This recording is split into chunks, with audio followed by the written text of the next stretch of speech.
I never imagined that, at 63 years old, I'd become the subject of whispers in a crowded bank lobby, or that grown adults would laugh at me like I was some lost child who'd wandered into the wrong building. But life has a strange way of turning tables, especially when people underestimate the wrong woman. My name is Evelyn Carter, born and raised in Richmond, Virginia, and for most of my life, folks saw me as just the maid. I've worked in private homes for nearly 4 decades, scrubbing floors, polishing silverware, ironing shirts crisp enough to impress any CEO. I've raised other people's children while mine learned to be independent. I've watched the wealthy celebrate holidays in vacation homes while I patched my old shoes just to get through another week. But I am not fragile. And I am definitely not foolish. Yet the day I walked into Jefferson Federal Bank, you'd think I had stumbled into a comedy club. The hook that dragged me into that building? A simple letter. It arrived in my mailbox on a Wednesday morning, one of those bright white envelopes with my name printed too neatly to be junk mail. Inside was a notice requesting I come in person to review and verify account discrepancies. My heart raced when I read it. I barely had 3 figures in my checking account most of the time. What discrepancy could they possibly be talking about? Still, I took the bus downtown, clutching that letter like it was a subpoena. My knees aren't what they used to be, but I made the walk from the bus stop to the bank steps. The building looked like every other granite-faced bank in America. Tall glass doors, shiny floors, the faint smell of coffee and cologne. I told myself to act confident. But the moment I stepped inside, the eyes started. A group of 3 girls at the front desk, young, early 20s, looked me up and down. One glanced at my faded purse, another at my old cardigan. Then came the smirk. "Can we help you, ma'am?" one asked, as if I had gotten lost on the way to a thrift store. I handed her my letter. She skimmed it, eyebrows lifting in a way that wasn't friendly. "Oh, discrepancies," she said loudly enough for the man behind me to hear. "Well, you'll have to wait. We're a little busy today." Her coworker leaned closer and whispered what she thought was quiet, but wasn't nearly quiet enough. Probably overdrafted again. Laughter. Not loud, but sharp. Cutting.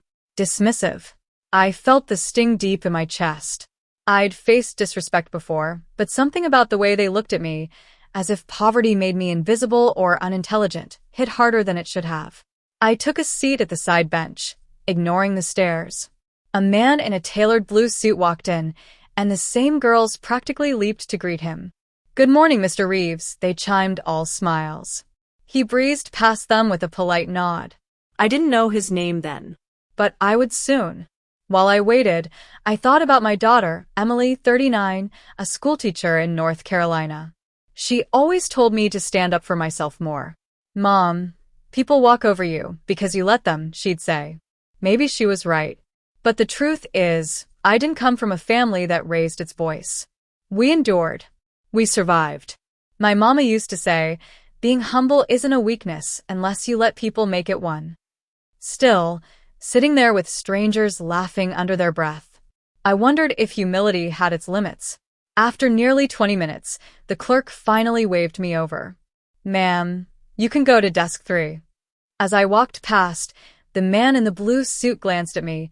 Just a second, barely noticeable, but his eyes narrowed slightly, like he sensed something was off. Desk 3 was run by another young employee who barely met my gaze.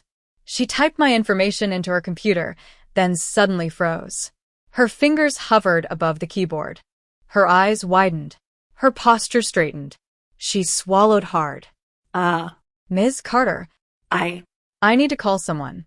And just like that, the entire room shifted. Because whatever she saw on that screen, it made her go pale. And within minutes, that same man in the blue suit, the billionaire no one expected to notice me, was standing right in front of my table. The man in the tailored blue suit approached with a kind of confidence that made everyone else instinctively move aside. Up close, I could see he was older than I first thought, maybe late 50s, with silver at his temples and a presence that demanded respect without him having to say a word. The badge on the banker's desk confirmed his name. Alexander Reeves, CEO of Jefferson Federal Bank. I straightened in my chair, instinctively smoothing the wrinkles in my cardigan. I wasn't used to men like him giving me more than a half-second glance, unless I was polishing their hardwood floors. "Ms. Carter," he said gently. His voice surprised me. It wasn't cold or irritated like I expected. It was calm, patient. The kind of tone nurses use when they're about to deliver serious news. "Yes," I answered, trying not to sound nervous. He looked at the young banker, a girl who just an hour ago would have bet money that my purse was filled with food stamps. "Could you give us a moment?" he asked. She nodded quickly and fled like the room had caught fire. Mr. Reeves took the seat across from me. He folded his hands, studying me with a respectful curiosity. "I understand you received a notice about a discrepancy on your account?" I handed him the letter. He read it, then placed it on the desk, exhaling slowly. "Miss Carter," he began, choosing his words with care. "There's no easy way to say this. Your account, specifically the investment account under your name, has shown significant activity. We flagged it because the balance increased dramatically in a short period of time." My face must have twisted in confusion. "Investment account? Sir, I don't have an investment account. I barely know how to balance my own checkbook." He hesitated. "According to our records, you do. And the balance is currently, well, it's extremely high." I shook my head. There must be a mistake. But he didn't look like a man who made mistakes. Before he could say more, those same two girls from the front desk hovered nearby, whispering so loudly they might as well have been on a megaphone. "Why is Mr. Reeves talking to her? She probably caused a scene. Or maybe she thinks she won the lottery." Snickering. Again. Normally, I would have shrunk in shame. But this time, Mr. Reeves turned sharply toward them. His stare was icy enough to freeze the entire state of Virginia. "Is there something you need?" he asked. Both girls snapped upright, faces draining of color. "And no, sir," they squeaked, scurrying back to their counter like frightened squirrels. He turned back to me. "I apologize for that. Completely unprofessional." I waved my hand slightly. "I've been talked to worse by teenagers at the grocery store." He smiled, but only faintly. Still unacceptable. Then he stood. "Miss Carter, I think it's better if we discuss this privately. Would you be willing to come to my office upstairs?" Now, I'll be honest, the thought terrified me. I'd never been in a CEO's office in my life. But something about the seriousness in his voice told me this was bigger than embarrassment or nerves. I nodded. As we walked through the lobby, people stared. Some with curiosity, some with suspicion, some, especially the girls, with envy and confusion. To them, it must have looked like the bank CEO was escorting a grandmother to her sentencing. His office was on the 6th floor. The elevator opened to a polished hallway lined with framed awards and photographs of charity events. When we stepped inside his office, I nearly gasped. It wasn't gaudy or ostentatious like I imagined. It was warm, filled with natural light, bookshelves, a large window overlooking downtown Richmond, and a single family photo on his desk, a woman and a little boy smiling by a lake. He gestured for me to sit.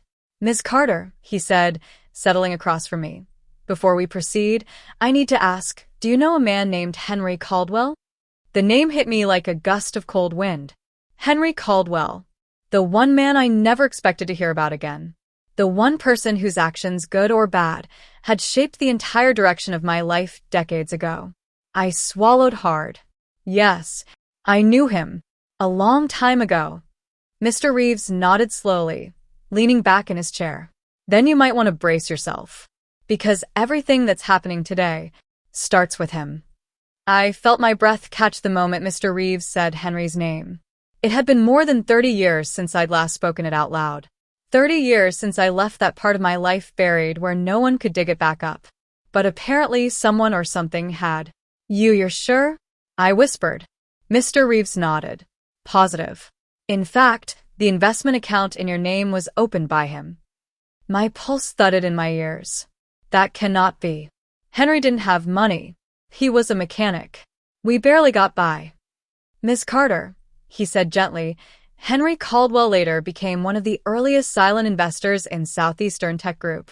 The company's initial public stock offering soared far beyond projections.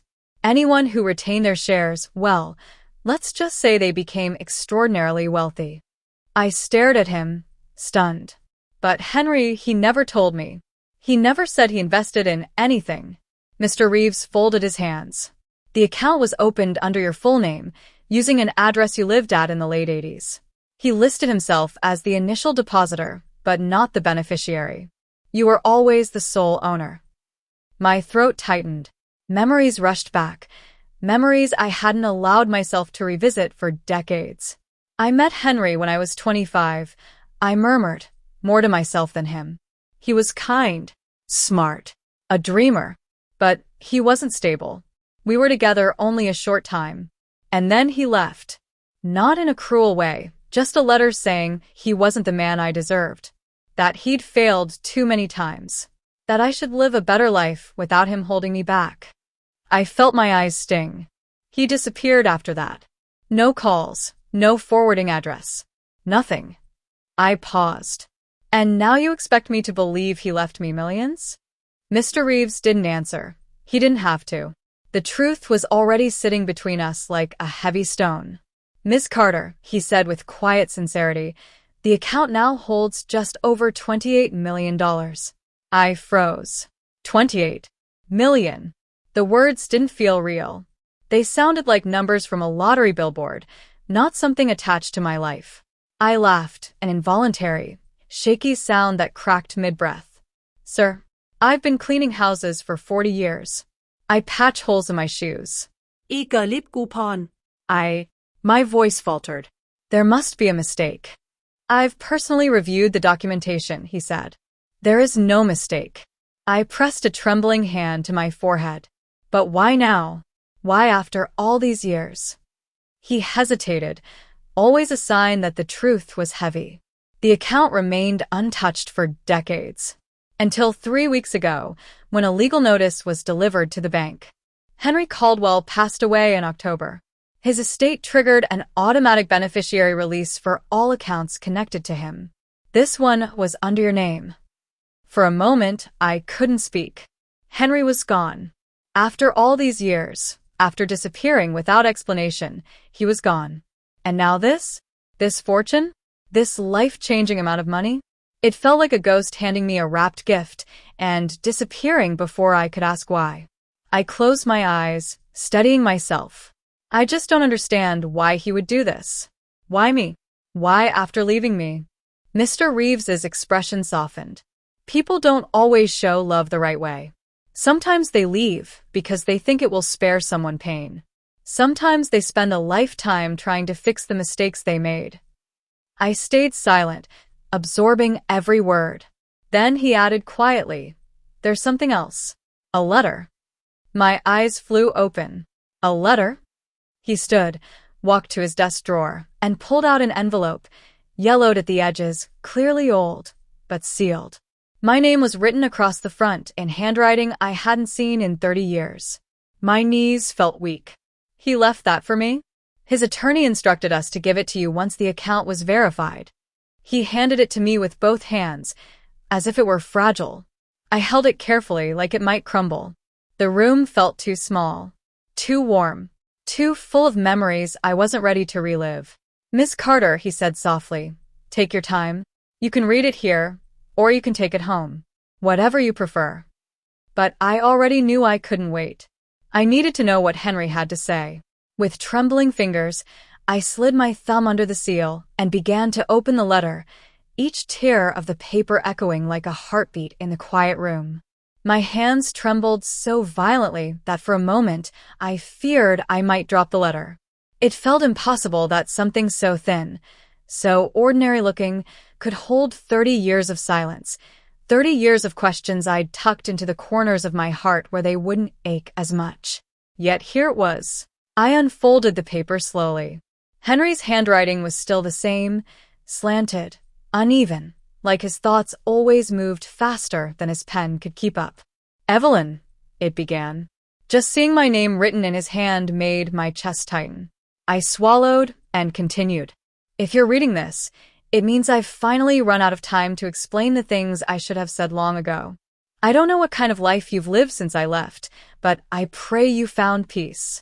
You were, without question, The best part of my life. My vision blurred. I blinked hard and kept going. You always believed in me, even when I didn't believe in myself. You saw someone worth loving in a man who was drowning in disappointment. I walked away because I thought giving you a chance at something better was the only good thing I could offer you. My lips parted. Even after so many years, the wound still felt fresh. It took me years, decades, to grow into the man I should have been for you. And by the time I got there, I didn't have the courage to appear at your door. I was ashamed. So I decided to do the one thing I could still do right, make sure you'd never struggle again. I covered my mouth, holding back a sob.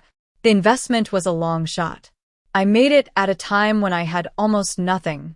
But when it worked, when those shares became valuable, I knew exactly who they belonged to. I paused, breath trembling. I owe you more than money, Evelyn. I owe you a life I never gave you, a future I walked away from. I am sorry that my apology is late, but I pray it still reaches you in some way. My throat closed. You deserved better than me. But you deserve the world too. Please use this gift. Live a life where no one can ever look down on you again.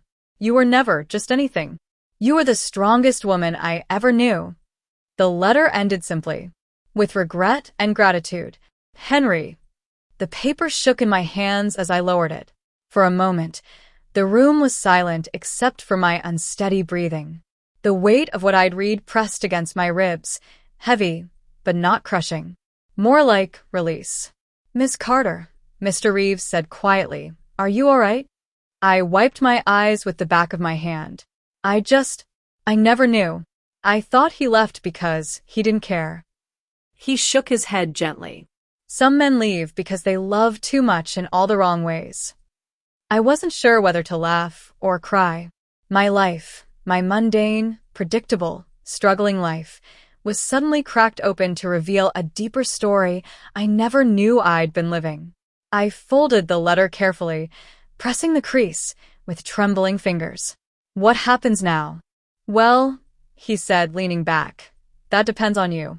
The funds are legally yours. We can walk through your options, transfers, trusts, financial planning, anything you need. And if you're overwhelmed, he offered a faint smile. That's normal. Most people would be. I nodded slowly. Overwhelmed didn't even begin to describe it. When I stood to leave, my legs felt unsteady, like learning to walk after years of standing still.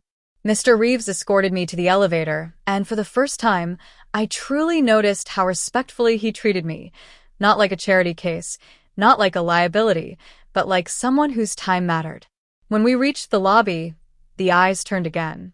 Same people, same whispers, same looks, but something inside me had changed. The girl at the front desk forced a polite voice.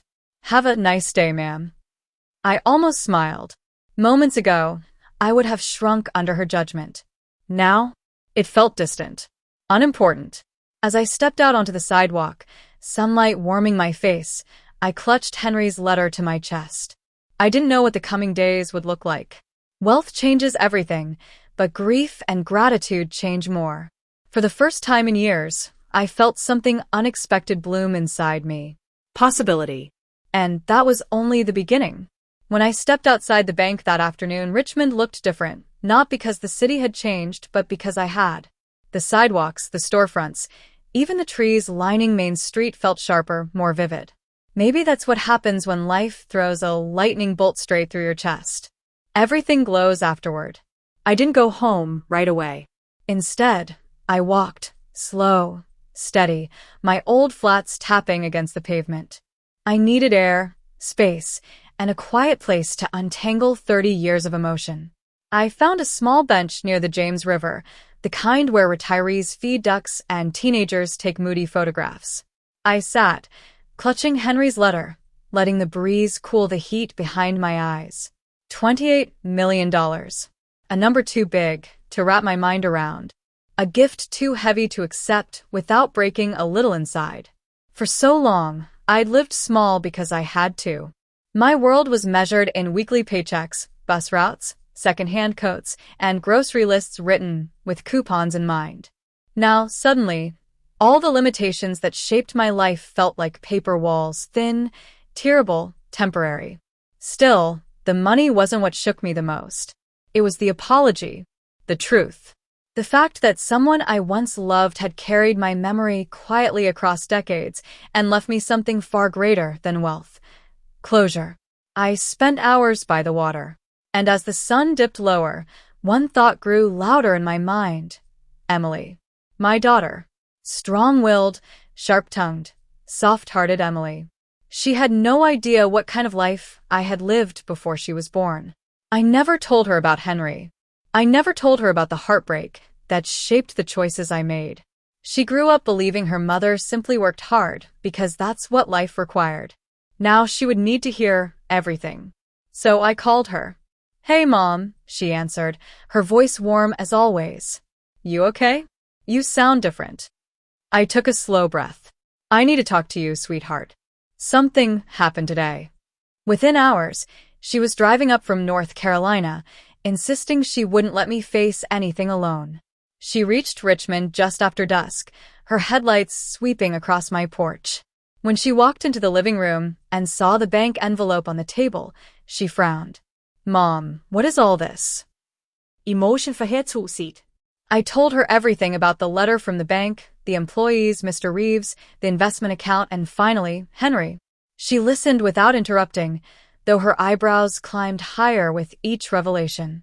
When I finished, she stared at me as if trying to make sense of a puzzle with too many missing pieces. "Mom," she said slowly, "are you telling me you're a multimillionaire?" You whispered. She pressed a hand to her forehead. "This is insane. Completely insane." "I know." Then her expression softened. "But Mom, you deserve this. After everything you've done, everything you've sacrificed. If anyone deserves a miracle this late in life, it's you." Her words cracked something open in me. I didn't realize how desperately I needed that validation until it came from my own child. We spent hours talking about Henry life, the things I'd never shared.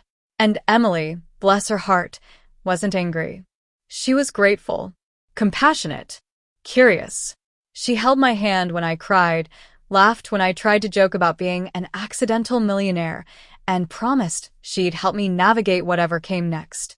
The next morning, I returned to the bank, this time not as a woman people dismissed, but as someone stepping into a new chapter. Mr. Reeves greeted me personally, and together we began the long process of setting up accounts, trusts, and plans that would support me and my daughter for the rest of our lives. As I stood in that bank lobby, I caught sight of the same young employees who'd mocked me.